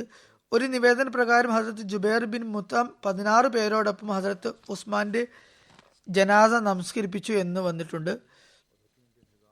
അല്ലാമ ബിൻ സാദിന്റെ അഭിപ്രായത്തിൽ ആദ്യ നിവേദനമാണ് കൂടുതൽ ശരി. അതായത് 4 പേരെ കുറിച്ച് വന്നിരിക്കുന്ന നിവേദനം. 4 പേർ അദ്ദേഹത്തിന്റെ ജനാസയിൽ പങ്കെടുത്ത കാര്യം ശരിയാണ്. അബ്ദുല്ല ബിൻ അമ്ര ബിൻ ഉസ്മാൻ വിവരിക്കുന്നു, ഹസ്രത്ത് ഉസ്മാനെ ശനിയാഴ്ച മഗ്രിബിനും ഇഷായ്ക്കുമിടയിൽ ഹഷ് കൗക്കബിൽ ആണ് മറവാടിയത്.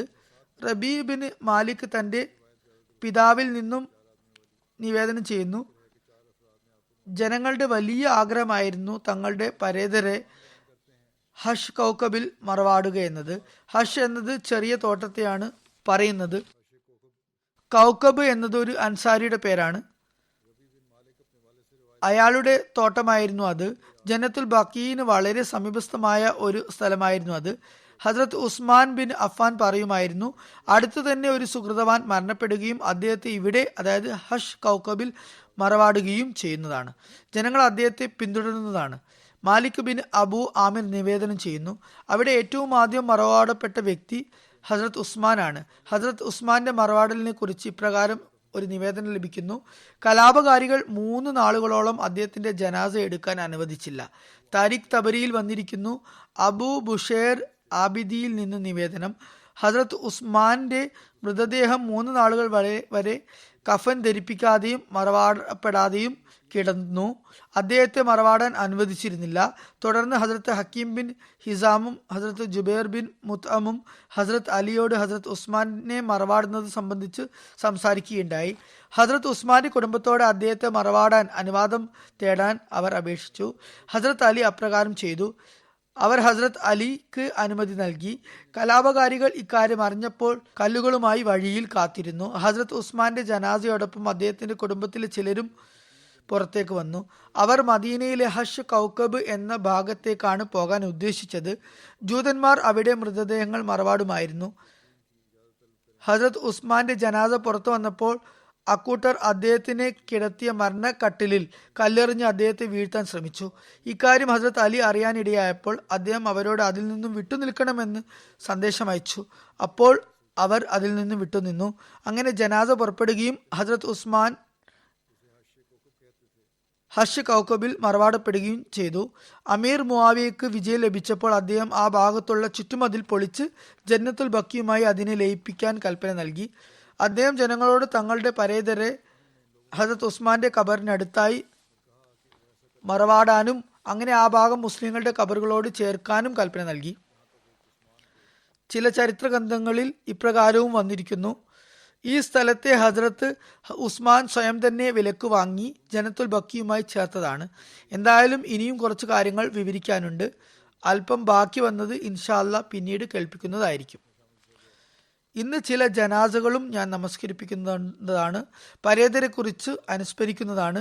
ആദ്യത്തെ ജനാസ മൗലവി മുഹമ്മദ് ഇദ്രീസ് തേറു സാഹിബ് മൊബലിക് സിൽസില ഓഫ് ഐവറി കോസ്റ്റിൻ്റെതാണ്. ഒരു ഹ്രസ്വകാലത്തെ രോഗാവസ്ഥയ്ക്ക് ശേഷം അദ്ദേഹം ഫെബ്രുവരി 27-നും 28-നും ഇടയ്ക്കുള്ള രാത്രി വഫാത്താകുകയുണ്ടായി. ഇന്നാ ലില്ലാഹി വ ഇന്നാ ഇലൈഹി റാജിഊൻ. Ivory Coast പൗരനായിരുന്നു. പ്രാഥമിക വിദ്യാഭ്യാസം കഴിഞ്ഞ് ഇദ്ദേഹം ബുർക്കിന ഫാസോയിലേക്ക് പോയി. ഭൗതിക വിദ്യാഭ്യാസത്തോടൊപ്പം അറബി ഭാഷയിൽ അദ്ദേഹം പ്രാവീണ്യം നേടി. 60കളിൽ അദ്ദേഹം അഹമ്മദിയത്ത് സ്വീകരിച്ചു. 1983-ൽ അദ്ദേഹം സ്വന്തം ഇഷ്ടപ്രകാരം പാകിസ്ഥാനിൽ പോയി ജാമിയ അഹമ്മദിയ റബ്വയിൽ വിദ്യാഭ്യാസം കരസ്ഥമാക്കി. തുടർന്ന് ഐവറി കോസ്റ്റിൽ സേവനമനുഷ്ഠിച്ചു. മർഹൂം മൂസിയായിരുന്നു. അദ്ദേഹം പാകിസ്ഥാനിൽ പോയ സംഭവം ഇപ്രകാരം വിവരിച്ചിട്ടുണ്ട്. അത് വളരെ ഹൃദയാവർജകമാണ്. അദ്ദേഹത്തിൻ്റെ കയ്യിലുള്ളതെല്ലാം അദ്ദേഹം വിറ്റുപെറുക്കി ഫ്ലൈറ്റ് ടിക്കറ്റ് എടുത്തു. പാകിസ്ഥാനിലെ ഐവറി കോസ്റ്റിലോ ജമാഅത്തിനെ തൻ്റെ യാത്രയെക്കുറിച്ച് വിവരം നൽകിയില്ല. അവിടെ എത്തി എയർപോർട്ടിൽ നിന്ന് പുറത്തിറങ്ങിയപ്പോൾ അദ്ദേഹം വളരെ പരിഭ്രമത്തിലായിരുന്നു. അവിടെ ഒരാൾ നിൽപ്പുള്ളതായി കണ്ടു. അയാൾ അദ്ദേഹത്തിൻ്റെ അടുത്തേക്ക് വന്നു. എന്നിട്ട് എവിടെ നിന്നാണ് വന്നിട്ടുള്ളത്, എവിടേക്കാണ് താങ്കൾക്ക് പോകേണ്ടത് എന്നൊക്കെ ചോദിച്ചു. ഇംഗ്ലീഷും അറിയില്ലായിരുന്നു. അദ്ദേഹത്തിന് ഉറുദും വശം ഉണ്ടായിരുന്നില്ല. അറബിയിൽ എന്തൊക്കെയോ പറഞ്ഞു ഒപ്പിച്ചു. എന്തായാലും ആ വ്യക്തി അദ്ദേഹത്തെയും കൂട്ടി അഹമ്മദിയ ഹാളിൽ വന്നു. പിന്നീട് ആ വ്യക്തി പറഞ്ഞു, എൻ്റെ ഭാര്യ ഒരു വിദേശിയായ അതിഥി വന്നതായും ഞാൻ അദ്ദേഹത്തെ കൂട്ടിക്കൊണ്ടു വരുന്നതായും സ്വപ്നത്തിൽ കാണുകയുണ്ടായി.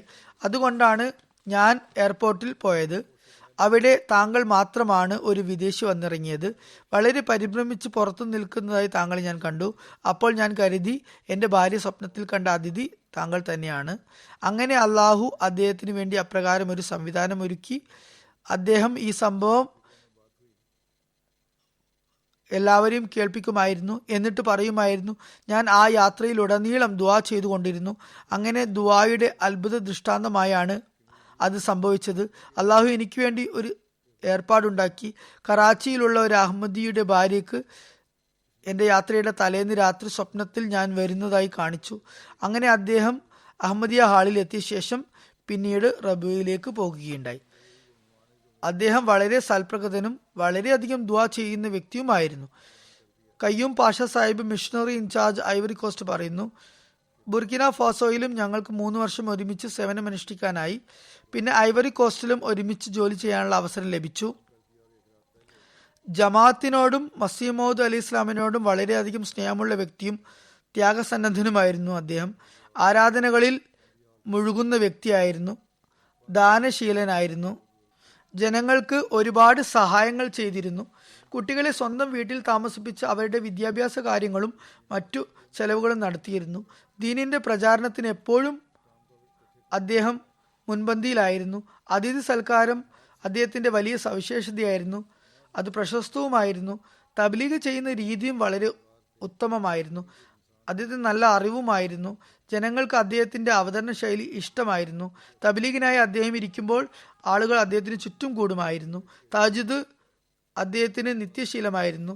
സത്യമായ സ്വപ്ന ദർശനങ്ങൾ ലഭിക്കുന്ന വ്യക്തിയായിരുന്നു അദ്ദേഹം. നിസ്വനായ വ്യക്തിയായിരുന്നു.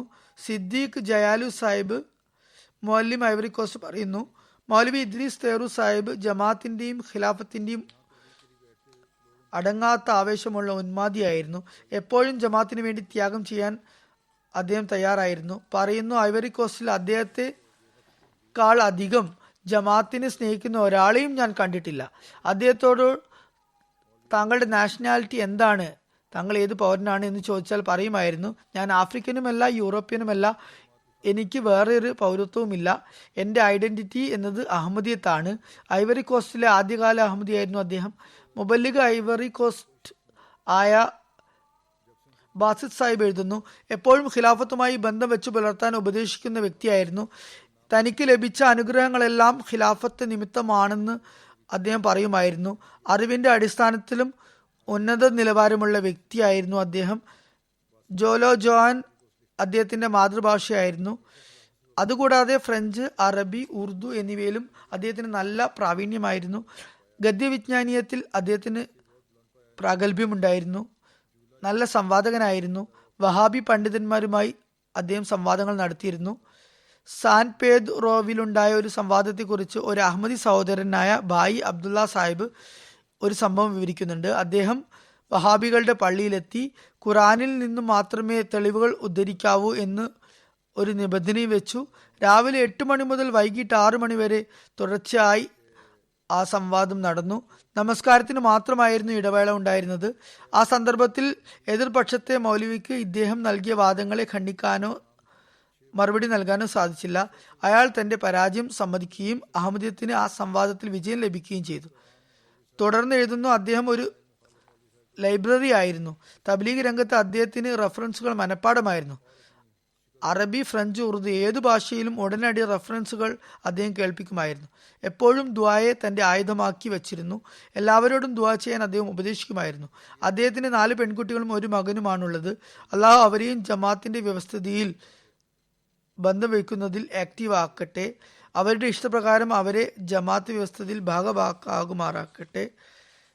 അവർക്ക് കൂടുതൽ വ്യവസ്ഥിതിയുമായി ബന്ധമില്ല. എന്തായാലും അള്ളാഹു അനുഗ്രഹിക്കുമാറാകട്ടെ. അള്ളാഹു പരേതിന് മഗ്ഫിറത്തും മർഹമത്തും നൽകട്ടെ. പദവികൾ ഉയർത്തുമാറാകട്ടെ. രണ്ടാമത്തെ ജനാസ അമീന നായക കാര്യ സാഹിബയുടേതാണ്. മുഹമ്മദ് അലി കാര്യ സാഹിബ് അമീർ മിഷണറി ഇൻചാർജ് യുഗാണ്ടയുടെ ഭാര്യയായിരുന്നു. ഫെബ്രുവരി 20 വഫാത്തായി. ഇന്നാലില്ലാഹി വ ഇന്നാ ഇലൈഹി റാജിഊൻ. വളരെ വിനയാന്വിതയായ, അഭ്യസ്തവിദ്യയായ, ധൈര്യവതിയായ ഒരു വനിതയായിരുന്നു. അവരുടെ ഭർത്താവ് കാര്യ സാഹിബ് പറയുന്നു, ഞാൻ ഒരു വിജയിയായ മുറബി ആയതിന്റെ പ്രത്യേക കാരണം എൻ്റെ പത്നിയാണ്. യുഗേണ്ടൻ സ്ത്രീയായിരുന്നു, എന്നാൽ വളരെ ആത്മാർത്ഥതയും കൂറുമുള്ള വനിതയായിരുന്നു. പറയുന്നു, ഞങ്ങൾ വിവാഹിതരാകുമ്പോൾ അവരുടെ പ്രായം 19 വയസ്സായിരുന്നു. ആ സ്ത്രീക്ക് ഖുർആൻ പാരായണം ചെയ്യാൻ അറിയില്ലായിരുന്നു. എന്നാൽ അക്കാര്യത്തിൽ അതിയായ താല്പര്യം വെച്ചു പുലർത്തിയ കാരണം അവർ ഖുർആൻ പാരായണം ചെയ്യാൻ പിന്നീട് പഠിക്കുകയുണ്ടായി. അതിൻ്റെ ഖുർആന്റെ അർത്ഥവ്യാപ്തി അറിയാൻ അവർ ശ്രമിക്കുമായിരുന്നു. പല നിലകളിലും ജമാഅത്തിന്റെ സേവനങ്ങൾക്കായി അവർക്ക് തൗഫീക്ക് ലഭിച്ചു. 2005 അവർ സദർ ലജ്നയുമായി. തബ്ലീഗ് കാര്യത്തിൽ അതീവ തൽപരയായിരുന്നു. 1-2 തവണ അവർക്ക് ജയിലുമുണ്ടായി. അവരുടെ കുറ്റമല്ലായിരുന്നു. അവരുടെ പേരിൽ കുറ്റം ചാർത്തി അതിക്രമപരമായ നിലയിൽ അവരെ തുറങ്കലിൽ അടിക്കുകയാണ് ഉണ്ടായത്. തർബിയത്ത് കാര്യത്തിൽ മാതൃകാ വനിതയായിരുന്നു. വളരെ തൻ്റെയിടത്തോടെ അനഹമ്മദികളുടെ ആക്ഷേപങ്ങളെ ചെറുത്തു നിന്നിരുന്നു. അവരുടെ മകൾ പറയുന്നു, ആരോഗ്യത്തിലും അതുപോലെ രോഗാവസ്ഥയിലും അവർ നമസ്കാര കാര്യത്തിൽ എപ്പോഴും കൃത്യനിഷ്ഠത പാലിച്ചിരുന്നു. എല്ലാ വർഷവും റമദാനിൽ ഈത്തിക്കാഫ് ഇരിക്കുമായിരുന്നു. തന്നെക്കുറിച്ചുള്ള, അതായത് വ്യക്തിപരമായ ആക്ഷേപങ്ങൾ അവർ സഹിച്ചിരുന്നു. എന്നാൽ മതത്തെക്കുറിച്ച് ആകുമ്പോൾ അവർ ഒട്ടും സഹിച്ചിരുന്നില്ല. പൊളിറ്റിക്കൽ ഫോറമിലും പല ലെവലുകളിലും അവർക്ക് ജോലി ചെയ്യാൻ തൗഫീക്ക് ലഭിച്ചു. മർഹൂമ മൂസിയ ആയിരുന്നു. സന്തപ്ത കുടുംബത്തിൽ ഭർത്താവിനെ കൂടാതെ 6 മക്കളുണ്ട്.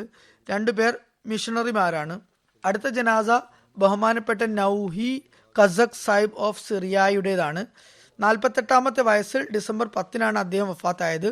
ഇന്നാ ലില്ലാഹി വ ഇന്നാ ഇലൈഹി റാജിഊൻ. 1928-ലാണ് മർഹൂമിന്റെ കുടുംബത്തിൽ അഹമ്മദിയത്ത് പ്രവേശിച്ചത്. അപ്പോൾ ഹസ്രത്ത് മൗലാന ജലാലുദ്ദീൻ ഷംസ് സാഹിബ് ഡമാസ്കസിൽ നിന്നും ഹൈഫയിലേക്ക് പോയതായിരുന്നു. ഹൈഫയിലെ ആദ്യത്തെ അഹമ്മദി ബഹുമാനപ്പെട്ട റാഷിദ് ബക്കീസ് ബുസ്തി സാഹിബിന്റെ തബ്ലീഗ് മുഖാന്തരം അദ്ദേഹത്തിന്റെ പ്രപിതാമഹൻ അലി സ്വാലി കസക് സാഹിബും സഹോദരനായ മുഹമ്മദ് കസക് സാഹിബും, ഇപ്പോൾ മുൻ സദർ ജമാഅത്ത് ഉർദൻ ആയ ത്വാഹ കസക് സാഹിബിന്റെ പിതാവാണ് ഈ പറഞ്ഞ സഹോദരൻ മുഹമ്മദ് കസക് സാഹിബ്. ഇവർ 2 പേരും കുടുംബസമേതം ബൈഅത്ത് ചെയ്തു. പിന്നീട് ഇസ്രായേലിന്റെ രൂപീകരണത്തെ തുടർന്ന് ഇവരുടെ കുടുംബം ഡമാസ്കസിലേക്ക് ഹിജ്റത്ത് ചെയ്തു. മർഹൂം വളരെ ആത്മാർത്ഥനായ അഹമ്മദിയായിരുന്നു. നമസ്കാര വ്രതാദികളിൽ കൃത്യനിഷ്ഠത കാണിച്ചിരുന്നു. കൃത്യമായ ചന്ത നൽകുന്ന വ്യക്തിയും ഖിലാഫത്തിനോട് സ്നേഹമുള്ള വ്യക്തിയും ജമാഅത്തിന്റെ സേവനകാര്യങ്ങളിൽ മുൻനിരയിലുള്ള വ്യക്തിയുമായിരുന്നു. ദാരിദ്ര്യം ഉണ്ടായിട്ടും മറ്റുള്ളവർക്ക് വേണ്ടി സാമ്പത്തിക സഹായം നൽകുമായിരുന്നു. അനുകമ്പാലുവും സൽപ്രകടനമായിരുന്നു. മർഹൂമിന് സന്തപ്ത കുടുംബത്തിൽ 2 ഭാര്യമാരും 3 ചെറുപ്രായത്തിലുള്ള പെൺകുട്ടികളുമാണുള്ളത്. 2 പെൺകുട്ടികൾ വഖഫ് നൗവിൽ അംഗങ്ങളാണ്. സദർ ജമാഅത്തായ വസി മുഹമ്മദ് സാഹിബ് വിവരിക്കുന്നു, എപ്പോൾ ആവശ്യപ്പെട്ടാലും രോഗികളെയും പരിക്കേറ്റവരെയും ആശുപത്രിയിൽ കൊണ്ടുപോകുന്നതായിരുന്നു അദ്ദേഹത്തിന്റെ സേവനങ്ങളിൽ ഏറ്റവും പ്രധാനപ്പെട്ടത്. സിറിയയുടെ അവസ്ഥ ആ നിലക്കുള്ളതായിരുന്നു. ധൈര്യസമേതം അദ്ദേഹം കർമ്മനിരതനായിരുന്നു. അതുപോലെ വർക്കിംഗ് കമ്മിറ്റി അംഗങ്ങളെ അദ്ദേഹം പര്യടനത്തിനായി കൊണ്ടുപോകുമായിരുന്നു. അദ്ദേഹത്തിന് അതിനായി കാർ വാങ്ങി നൽകിയിരുന്നു. അതുമായി അദ്ദേഹം സേവനം തുടർന്നിരുന്നു. എപ്പോൾ വിളിച്ചാലും ഉടനെ വന്നെത്തുകയും വളരെ സന്തോഷത്തോടെ സേവനങ്ങൾ കാഴ്ചവെക്കുകയും ചെയ്യുമായിരുന്നു. ഹൃദയാഭിമുഖ്യത്തോടെ ഈ ജോലികൾ അദ്ദേഹം നിർവഹിച്ചിരുന്നു. കണിശമായ നിലയിൽ ചന്ത നൽകിയിരുന്നു. അവസാന വർഷം ചന്ത വളരെയധികം വർദ്ധിച്ചിരുന്നു. അഹമ്മദികൾക്ക് വേണ്ടി ധനസഹായവും ചെയ്തിരുന്നു. തുടർന്ന് എഴുതുന്നു, മർഹൂം ലളിത ജീവിതവും അല്പ മാത്രം സംസാരിക്കുന്ന വ്യക്തിയും ആത്മാർത്ഥതയും സൃഷ്ടിസേവനവും സദുദ്ദേശവും ഉള്ള വ്യക്തിയുമാണ്. അതു കാരണത്താൽ മറ്റുള്ളവരെ നന്നായി അദ്ദേഹം സ്വാധീനിച്ചിരുന്നു. മർഹൂമിന്റെ ഭാര്യ ഖദീജ അലി സാഹിബ് പറയുന്നു, എൻ്റെ ഭർത്താവ് ദൈവാനുഗ്രഹത്താൽ വളരെ ആത്മാർത്ഥനായ അഹമ്മദിയായിരുന്നു. ജമാഅത്തിനോട് വളരെയധികം അനുരക്തിയുള്ള അയാളും ജനങ്ങളെ സഹായിക്കുന്നതിൽ തൽപരനുമായിരുന്നു. വീട്ടുജോലികളിൽ സഹായിച്ചിരുന്നു. മക്കളോട് വളരെയധികം സ്നേഹ വെച്ചു പുലർത്തിയിരുന്നു. അവരുടെ സൽശിക്ഷണത്തിനായി ദത്തശ്രദ്ധനായിരുന്നു. അവരോടൊപ്പം ഇരുന്ന് വൈകുവോളം ജമാഅത്തിനെ കുറിച്ച് സംസാരിക്കുമായിരുന്നു. അള്ളാഹുവിൻ്റെ അനുഗ്രഹത്താൽ തൻ്റെ ജീവിതത്തിൻ്റെ അവസാന വർഷവും ജമാഅത്തിൻ്റെ സേവനത്തിൽ നിരതനാകാൻ അദ്ദേഹത്തിന് സാധിച്ചു. അക്കാര്യത്തിൽ അദ്ദേഹം അതീവ സന്തുഷ്ടനായിരുന്നു. അദ്ദേഹത്തിൻ്റെ മാതൃ സഹോദരി പുത്രനായ അക്രം സൽമാൻ സാഹിബ് എഴുതുന്നു, അദ്ദേഹം മുഖേനയാണ് അക്രം സാഹിബ് ബയ്യത്ത് ചെയ്തത്. പറയുന്നു, ബയ്യത്തിന് മുമ്പും അദ്ദേഹത്തിൻ്റെ ഉത്കൃഷ്ട സ്വഭാവ ഗുണങ്ങൾക്ക് ഞങ്ങൾ സാക്ഷിയാണ്. അദ്ദേഹത്തിൻ്റെ സാമ്പത്തിക സ്ഥിതി അത്ര മെച്ചമല്ലായിരുന്നിട്ട് കൂടി ദരിദ്രരായ കുടുംബാംഗങ്ങളെ അദ്ദേഹം സഹായിക്കുമായിരുന്നു. പറയുന്നു, എന്നെ ഏറ്റവും കൂടുതൽ സ്വാധീനിച്ച കാര്യം ഇതാണ്. ഒരിക്കൽ ഒരു നല്ല ഉദ്യോഗം അദ്ദേഹത്തിന് കിട്ടി. അതുവഴി അദ്ദേഹത്തിൻ്റെ കടബാധ്യതകളെ മുഴുവനായും അവസാനിക്കുകയുണ്ടായി. എന്നാൽ അതിനുശേഷം പണം സ്വരുക്കൂട്ടുന്നതിന് പകരം എൻ്റെ ദരിദ്രരായ മാതൃ സഹോദരിമാർക്ക് ഒരു വലിയ സംഖ്യ അദ്ദേഹം നൽകുകയുണ്ടായി. പറയുമായിരുന്നു, എനിക്ക് നല്ല ആരോഗ്യവും കടബാധ്യതയില്ലാത്ത അവസ്ഥയുമാണ്, അതുകൊണ്ട് തന്നെ ഞാൻ ധനികനാണ്. ആവശ്യത്തിന് പുറമേയുള്ള ധനം ആവശ്യക്കാർക്ക് നൽകാൻ ഞാൻ ആഗ്രഹിക്കുന്നു, അതുതന്നെയാണ് വേണ്ടതും. പറയുന്നു, ഇക്കാര്യം എനിക്ക് അമ്പരിപ്പിക്കുന്നതായിരുന്നു. കാരണം ഞാൻ എൻ്റെ ജീവിതത്തിൽ ഇത്രയും മിതവ്യയവും അതുപോലെ ധനത്യാഗ സന്നദ്ധതയും ഉള്ള മറ്റൊരാളെയും കണ്ടിട്ടില്ല. ഞങ്ങൾ 2 സഹോദരന്മാർ ബയ്യത്ത് ചെയ്ത ശേഷം ഞങ്ങളുടെ വിദ്യാഭ്യാസ ശിക്ഷണ കാര്യങ്ങൾക്കും ഖിലാഫത്തുമായുള്ള ബന്ധത്തിനും വേണ്ടി അദ്ദേഹം കഠിന പ്രയത്നം ചെയ്യുകയുണ്ടായി. ഖിലാഫത്തിന്റെ അനുഗ്രഹങ്ങളിൽ നിന്നും ഫലമെടുക്കുന്നതിൻ്റെ ഹൃദയാവർജകമായ സംഭവങ്ങൾ അദ്ദേഹം കേൾപ്പിക്കുമായിരുന്നു. അതുവഴി ഞങ്ങളുടെ ഹൃദയത്തിൽ ഖിലാഫത്തിനോട് അനുരക്തി ഉണ്ടാകുകയുണ്ടായി. അദ്ദേഹത്തിന്റെ സഹോദരൻ ജാമ്യ കാനഡയിലെ അധ്യാപകനായ മൂത്തസ് കസക് സാഹിബ് എഴുതുന്നു, എൻ്റെ മർഹൂം സഹോദരൻ വളരെ ആത്മാർത്ഥനും ഖിലാഫത്തിനെ സ്നേഹിക്കുന്നവനുമായിരുന്നു. ഞങ്ങളുടെ പൂർവികർ അഹമ്മദികളായിരുന്നിട്ടും ഞങ്ങൾക്ക് അഹമ്മദിയത്ത് എന്താണെന്ന് അറിയില്ലായിരുന്നു. എൻ്റെ സഹോദരൻ പിതാമഹൻ കസക് സാഹിബിന്റെ ജനാസ നമസ്കാരത്തിൽ പങ്കെടുക്കാനായി ഹലബ് പട്ടണത്തിൽ നിന്നും ഡമാസ്കസിലേക്ക് പോകുകയുണ്ടായി. അവിടെ അദ്ദേഹം അഹമ്മദി സഹോദരങ്ങളെ കണ്ടുമുട്ടി ജമാഅത്തിനെ കുറിച്ച് ഉള്ള കാര്യങ്ങൾ ചോദിച്ചറിഞ്ഞു. തിരികെ വന്നപ്പോൾ അദ്ദേഹം സുജൂദിൽ ഒരുപാട് കരയുന്നതായി ഞാൻ കണ്ടു. ഈ പെട്ടെന്നുണ്ടായ മാറ്റത്തിൽ ഞാൻ അത്ഭുത പരതന്ത്രനായി. അതിൻ്റെ കാരണം അന്വേഷിച്ചപ്പോൾ അദ്ദേഹം എനിക്കും ജമാഅത്തിനെ കുറിച്ച് പറഞ്ഞു തന്നു. തുടർന്ന് പറയുന്നു, ഞാൻ പിന്നെ ഗവേഷണം നടത്തി. ആദ്യം പേരിന് മാത്രം അഹമ്മദികളായിരുന്നു ഞങ്ങൾ. പിന്നീട് കൃത്യമായ നിലയിൽ ജമാഅത്തിന്റെ അധ്യാപനങ്ങൾ പഠിച്ചു. ഒരു സ്വപ്നം കണ്ട ശേഷം രണ്ടാമതും ഞാൻ ബയ്യത്ത് ചെയ്തു. എൻ്റെ ബയ്യത്തിൽ എൻ്റെ സഹോദരൻ്റെ സൽപരിവർത്തനത്തിന് നല്ല മാറ്റത്തിന് വലുതായ പങ്കുണ്ട്. രണ്ടാമതും ബയ്യത്ത് ചെയ്തു എന്നതുകൊണ്ട് അർത്ഥം ആദ്യം കുടുംബപരമായ നിലയിലും ആചാരപരമായ നിലയിലുമായിരുന്നു അഹമ്മദികളായിരുന്നത്, എന്നാൽ കർമ്മപരമായി അഹമ്മദികളായിരുന്നില്ല. അതുകൊണ്ട് പഠിച്ചു മനസ്സിലാക്കി രണ്ടാമതും ബയ്യത്ത് ചെയ്യുകയാണ് ഉണ്ടായത്. മർഹൂമിന് തബ്ലീഗിലും വലിയ താല്പര്യമായിരുന്നു. കാലത്തിന്റെ ഖലീഫയ്ക്കായി വളരെയധികം ദുആ ചെയ്തിരുന്നു. വസിയത്ത് പദ്ധതിയിൽ അംഗമായിരുന്നു. മർഹൂമിന് തന്റെ മരണം ആസന്നമായിരിക്കുന്നു എന്ന തോന്നലുമുണ്ടായി. അതേക്കുറിച്ച് മരണത്തിന് അല്പനാളുകൾക്ക് മുമ്പ് അദ്ദേഹം തന്റെ മാതാവിനോടും ഭാര്യമാരോടും പറയുകയുണ്ടായി. അടുത്ത ജനാസ ഫർഹത്ത് നസീമ സാഹിബ ഓഫ് റബവയുടേതാണ്. മാസ്റ്റർ സാഹിബ് ചൗധരി സാഹിബ് എന്ന് വിളിക്കുന്ന മുഹമ്മദ് ഇബ്രാഹിം ഹനീഫ് സാഹിബിന്റെ ഭാര്യയാണ് അവർ. ഡിസംബർ 26-ന് 86-ാമത്തെ വയസ്സിലാണ് അവർ വഫാത്തായത്. ഇന്നാലില്ലാഹി വ ഇന്നാ ഇലൈഹി റാജിഊൻ. മർഹൂമിന്റെ പിതാവ് ഹസരത്ത് മിയ ഇലംദീൻ സാഹിബും പിതാമഹൻ ഹസരത്ത് മിയ കുത്തുബ്ദീൻ സാഹിബ് ഓഫ് ലോധി നങ്കൽ ജില്ല ഗുർദാസ്പൂറുമാണ്. ഹസരത്ത് മസീഹ് ഇസ്ലാമിന്റെ സഹാബികളായിരുന്നു ഇവർ. മർഹൂമ അനേകം ഗുണങ്ങളുടെ ഉടമയായിരുന്നു. നമസ്കാര വ്രതാദികളിൽ നിഷ്കർഷതയുള്ള സ്ത്രീയും തഹജ്ജുദ് ശീലക്കാരിയും ക്ഷമാശീലയും കൃതജ്ഞതയുള്ള വനിതയും വളരെയധികം ദുആശീലമുള്ള സ്ത്രീയുമായിരുന്നു. ലളിത പ്രകൃതിയും ദീനാനുകമ്പയും അതുപോലെ ഖിലാഫത്തിനോട് അങ്ങേയറ്റത്തെ വിശ്വസ്തതയുള്ള വനിതയുമായിരുന്നു. വളരെ ആത്മാർത്ഥത വെച്ച് പുലർത്തുന്ന സ്ത്രീയായിരുന്നു. സാമ്പത്തിക പദ്ധതികളിൽ മുൻപന്തിയിലായിരുന്നു. പലവട്ടം പലതരം പദ്ധതികൾക്കുമായും തൻ്റെ ആഭരണങ്ങൾ സമർപ്പിക്കാനുള്ള തൗഫീക്ക് അവർക്ക് ലഭിച്ചു. മർഹൂമ മൂസിയായിരുന്നു. സന്തപ്ത കുടുംബത്തിൽ 3 ആൺമക്കളും 3 പെൺമക്കളും അനേകം പേരക്കുട്ടികളുമുണ്ട്. 2 പേരമക്കൾ മുറബി സിൽസിലയാണ്. ഒരു മകനും മുറബിയാണ്. അള്ളാഹു മർഹൂമയ്ക്ക് മഗ്ഫിറത്തും മർഹമത്തും നൽകി അനുഗ്രഹിക്കുമാറാകട്ടെ. എല്ലാ മർഹൂമിങ്ങൾക്കും അള്ളാഹു മഗ്ഫിറത്തും മർഹമത്തും നൽകുമാറാകട്ടെ. എല്ലാവരുടെയും പദവികൾ ഉയർത്തുമാറാകട്ടെ.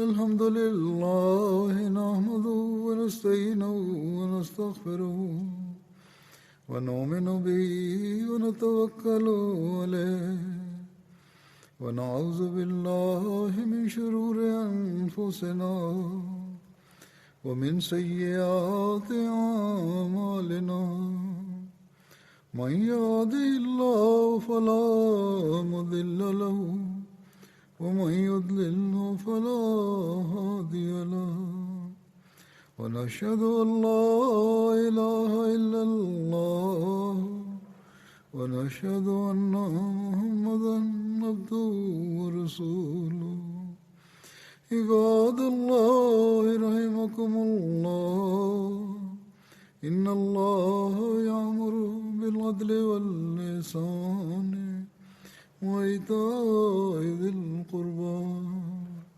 وينهى عن الفحشاء والمنكر والبغي يعظكم لعلكم تذكرون اذكروا الله يذكركم وادعوه يستجب لكم ولذكر الله